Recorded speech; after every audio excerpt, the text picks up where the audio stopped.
মা-বাবার পরে যদি সন্তানকে সবথেকে কেউ বেশি ভালোবাসে সেটা হতে পারে নানা-নানি। কারণ নানা-নানির পরে এইরকম আদর, স্নেহ, ভালোবাসা আর কেউ কখনোই দিতে পারবে না। হ্যাঁ, এটাই সত্য কথা।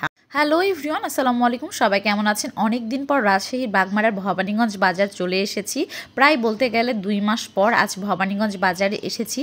এখান থেকে কিছু পছন্দের ফল নিব আর ফল নিয়ে সোজা চলে যাব আমার নানু নানির কাছে, কারণ তারা একটু অসুস্থ আর অনেক দিন তাদের সাথে দেখাও হয় নাই। তারা এত পরিমাণ যে ভালোবাসার মানুষ, কিন্তু সময়ের অভাবে দূরে থাকার কারণে প্রায় সময় তাদের সাথে দেখা হয় না, অনেক দিন পর পর তাদের সাথে দেখা হয়। তো এখান থেকে আমি পছন্দের ফলমূলগুলো নিয়ে চলে যাব এখন আমি নানুর বাড়িতে। আর এখানে গুড় নেওয়ার জন্য সিরিয়ালে দাঁড়িয়ে আছি, অনেক বেশি ভিড় ছিল। তো এখান থেকে কিছু গুড় নিয়ে নিলাম এক পাটা, কারণ আমার নানু নানি গুড় খেতে ভীষণ রকমের পছন্দ করে, মুড়ি ভিজিয়ে রেখে। তো এখান থেকে মুড়ি, তারপর গুড়, এগুলোও নিয়ে নিয়েছি। আর এই দিকে আমার 2 ছেলের অবস্থা দেখেন, তারা স্টলের বিস্কিট দেখে তাদের পছন্দ হয়েছে। তো এখন এই স্টলের বিস্কিটগুলো তারা খাচ্ছে, তাদের নাকি এই বিস্কিটটা ভীষণ রকমের ভালো লেগেছে। এইটা নিয়ে আমি খুব হাসাহাসি করছিলাম। তো এইদিকে বাচ্চারা আস্তে আস্তে করে খাচ্ছিল, বারবার তাড়া দিচ্ছিলাম যে একটু তাড়াতাড়ি খাও, যেতে হবে। তো তারপরে তো বাচ্চাদের খাওয়া দাওয়া শেষ, আর এইদিকে এগুলো প্যাকিং করে নিয়েছিলাম। আর নানুর বাড়িতে যেয়ে নানু নানিকে দেখে তারপর আমরা সোজা চলে গেছিলাম বালানগর জালসাতে। প্রতি বছর এই জালসায় আমি বেশ কয়েকবার করে এই জালসাতে যাই, আমার ভীষণ রকমের ভালো লাগে। কিন্তু এবার শুধুমাত্র একদিনই যাওয়া হয়েছে, একটু অসুস্থ ছিলাম বলে।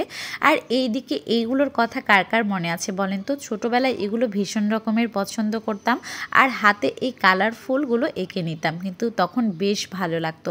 কিন্তু এটা আসলেই করা উচিত না, এটা কিন্তু খুব একটা ভালো জিনিস নয়। তো এই তো আমার ছেলে দেখেন কেমন দুরন্তপনা করছে, ছুটে দৌড় দিয়ে চলে আসতেছে। প্রতি বছর কিন্তু এই জালসা হয় একদিন, এই বছর হয়েছে কিন্তু 2 দিন, শুক্রবার এবং শনিবার 2 দিন ব্যাপী এই জালসা হয়েছে। আর এই জালসার দোকানগুলো কিন্তু জালসা শেষ হওয়ার পরপরও থেকে যায় প্রায় 1 সপ্তাহখানেক। তো এখানে আপনার পছন্দের মতো অনেক কিছু কিন্তু পেয়ে যাবে। ছোটবেলায় যখন জালসায় যেতাম তখন অনেক কিছু ভালো লাগতো, পছন্দ হতো, এটা রেখে এইটা নিব না, কোনটা নিব, তালগোল পাকিয়ে যেত। আর এখন বড় হয়ে মনে হয় এগুলো কি দরকার, এগুলো তো আমার প্রয়োজন নেই। সত্যি সময়ের সাথে সাথে বুঝি সব কিছুই পরিবর্তন হয়ে যায়। তো আজকের এই ভিডিওটা আপনাদের কাছে কেমন লেগেছে অবশ্যই জানাতে কিন্তু ভুলবেন না। আর দেখা হবে নেক্সট ভিডিওতে।